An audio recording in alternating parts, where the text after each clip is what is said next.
জয় হিন্দ। আমরা জানব যে বাংলাদেশের যে কোটা বিদ্রোহ হচ্ছে তা কারণ এবং হাইকোর্টের রায় কী এলো।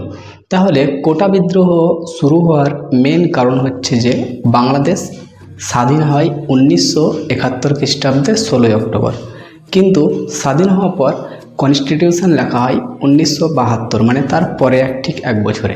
কিন্তু তার পরের বছর থেকে যারা স্বাধীনতা পাওয়ার জন্য মুক্তিযুদ্ধ করেছিল তাদেরকে মানে 30% কোটা দেওয়া হয়েছিল।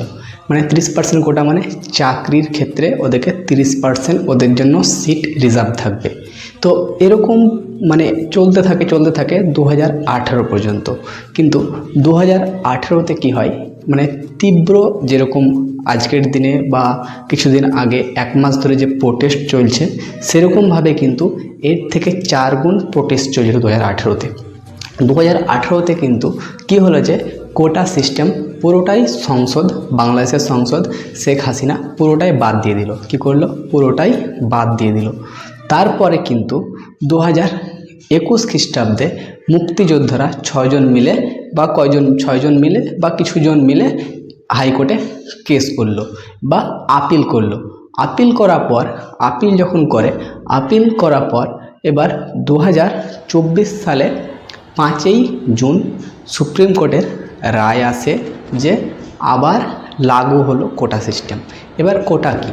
কোটা সিস্টেমের মধ্যে অনেকগুলো মানে চাকরির কোটা ছিল, যেমন 30% ছিল মুক্তিযুদ্ধর মানে ছেলে কিংবা নাতি বা নাতনি, এদের জন্য 30% সিট রিজার্ভ থাকবে। 10% নারীর জন্য, মানে বাংলাদেশে পুরো চাকরির জন্য পুরো দেশে 10% নারীর জন্য সিট রিজার্ভ ছিল। তারপরে 10% ছিল যেখানটায় মানে মানে বাংলাদেশে অনেকগুলো জেলা আছে, যে জেলাতে মানে বেশি বিকশিত হয়নি বা উন্নত হয়নি, পিছিয়ে আছে, সেই সব স্থান অনুযায়ী 10% ছাড় ছিল। তাহলে টোটালে কত হলো? 30, 10% নারী, 10% স্থান, 50। আর ছিল 5% ছিল যে মানে জনজাতির জন্য, মানে যারা আদিবাসী তাদের জন্য 5% সিট রিজার্ভ ছিল। আর বাদবাকি 1% সিট রিজার্ভ ছিল হ্যান্ডিক্যাপ আর ট্রান্সজেন্ডারের জন্য, মানে ট্রান্সজেন্ডার বা তৃতীয় লিঙ্গ যাদেরকে বলি আমরা হিজড়া, তাদের জন্য 1% সিট রিজার্ভ ছিল। টোটালে কিন্তু 56% সিট রিজার্ভ ছিল এরকমভাবে। কিন্তু এই 56% সিট রিজার্ভ ছিল ঠিকই, কিন্তু এর মধ্যে কিন্তু যেই মুক্তিযোদ্ধাদের জন্য 30% সিট রিজার্ভ হয়েছে তার জন্য আন্দোলন করে, এবং 5ই জুন যখনই কি হয় যে সুপ্রিম কোর্ট থেকে বাংলাদেশের রায় আসে, তারপরে university, Dhaka university, Comilla university, মানে বরিশাল ইউনিভার্সিটি, প্রত্যেকটা ইউনিভার্সিটির ছেলেরা কী করে যে শান্তিপূর্ণভাবে প্রোটেস্ট করতে শুরু করে যে 30% কী করা হোক, 30% এই কোটা বাদ দেওয়া হোক। আস্তে আস্তে মানে এই বিদ্রোহ মানে আন্দোলন চলতে থাকে, কিন্তু আস্তে আস্তে এই জুন মাস থেকে জুলাই মাসে চলে আসে তীব্র বিদ্রোহ। মানে যে 15ই জুলাই যে শেখ হাসিনা যে পার্টিতে আছে প্রধানমন্ত্রী, তার সেক্রেটারি আওয়ামী পার্টির লীগ, মানে আওয়ামী লীগ যে পার্টি আছে, লীগের সেক্রেটারি 15ই জুলাই মানে প্রত্যেকটা কলেজে স্টুডেন্ট লীগ মানে ছাত্রলীগ চালু ছিল। সেই ছাত্রলীগের ছেলেরা নাকি যে গিয়ে 16 তারিখে মানে 15 তারিখ অর্ডার দেয় ওই আওয়ামী পার্টির লীগ সেক্রেটারি যে তোমরা এর ব্যবস্থা নিতে পারো বা এদিকে তাড়িয়ে দিতে পারো। কি করে ছাত্রলীগরা?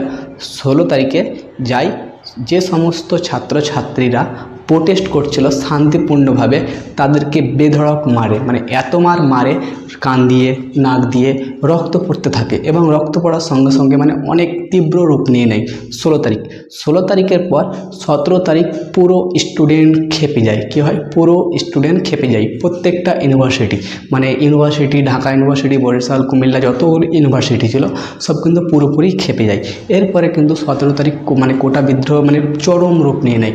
পুলিশকে মারামারি, হানাহানি, কাউকে মানে পুরো রাস্তায় আগুন জ্বালিয়ে দেওয়া হয়, সারা রাত ইউনিভার্সিটির সামনে দাঁড়িয়ে থাকা হয় এবং এই বিদ্রোহ চলতেই থাকে। মানে পুলিশের সঙ্গে সংঘর্ষ চলে, রাস্তায় ট্যাঙ্ক যাচ্ছে, রাস্তায় ট্যাঙ্ক যাওয়ার কারণে বা পুলিশের গাড়ি এমনভাবে যাচ্ছে যে মানে কোনো স্টুডেন্টের উপর দিয়ে চলে যাচ্ছে, স্টুডেন্ট পুলিশের গাড়ি পুড়িয়ে দিচ্ছে।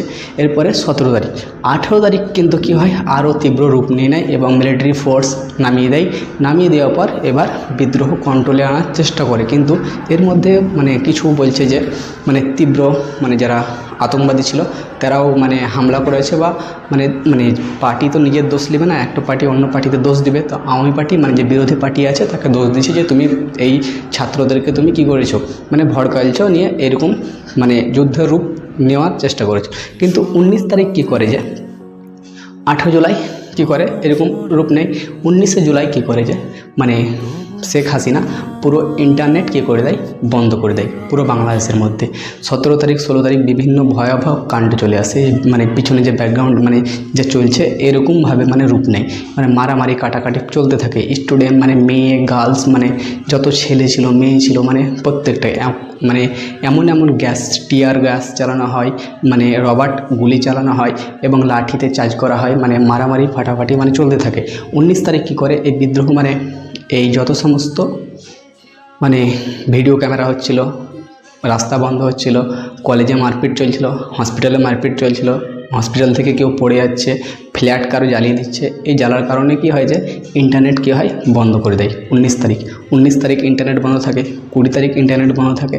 21 তারিখের পর 22 তারিখে কিন্তু যেই রায় কিন্তু সুপ্রিম কোর্ট আবার একটা মানে আবার বিচার বিবেচনা করবে বলে 7ই আগস্ট টাইম দিয়েছিল।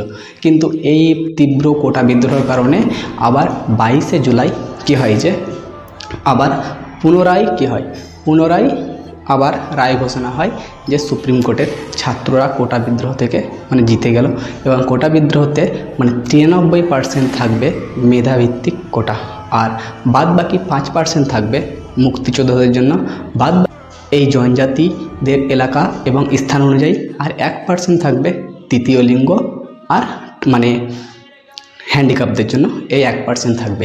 এরকমভাবে সুপ্রিম কোর্ট এই 22শে জুলাই রায় দেয়। কিন্তু এই রায় দেওয়ার পরেও কিন্তু স্টুডেন্টরা বা ছাত্ররা পুরোপুরি সন্তুষ্ট হয়নি, কারণ এই যে মানে কোটা প্রোটেস্ট চলছিল বা আন্দোলন চলছিল, এই আন্দোলনের মধ্যে অনেক স্টুডেন্ট বা ছাত্রকে পুলিশে ধরে নিয়ে গেছে, নিয়ে বন্দি করে রেখেছে।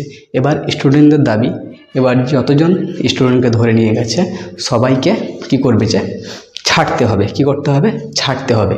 এবার ছাড়তে হবে। আর আরেকটা দাবি যে শেখ হাসিনা যে আছে ওকে ইস্তফা দিতে হবে।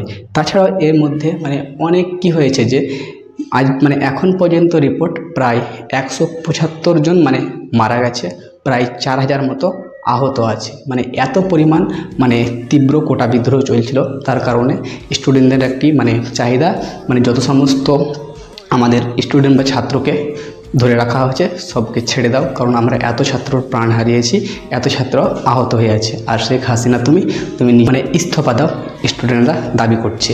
এই পর্যন্ত 22 তারিখ পর্যন্ত ঘটনা ছিল। এখনও পর্যন্ত ইন্টারনেট বন্ধ আছে। এখন একটু সুস্থ, মানে যতদূর বুঝতে পারছি ইন্টারনেটে যদি পুরোপুরি যদি বার হয় তবেই সব কিছু বলা সম্ভব হবে, না বার হলে কিন্তু সম্ভাবনা হবে না। এখন আজ 24 তারিখ, আমি যেটা শ্যুট করছি 24 তারিখ, এখনও পর্যন্ত ইন্টারনেট বন্ধ আছে, কিন্তু সামান্য নিউজ চ্যানেল এগুলো থেকে কিছু প্রেস বার হয়ে আসছে, আর আনলিগাল তো রিপোর্ট বার হয়ে আসছে, এবং সেখান থেকে কিছু কালেকশন করে আমি কিছু একটা তথ্য বলার চেষ্টা করি। জয় হিন্দ।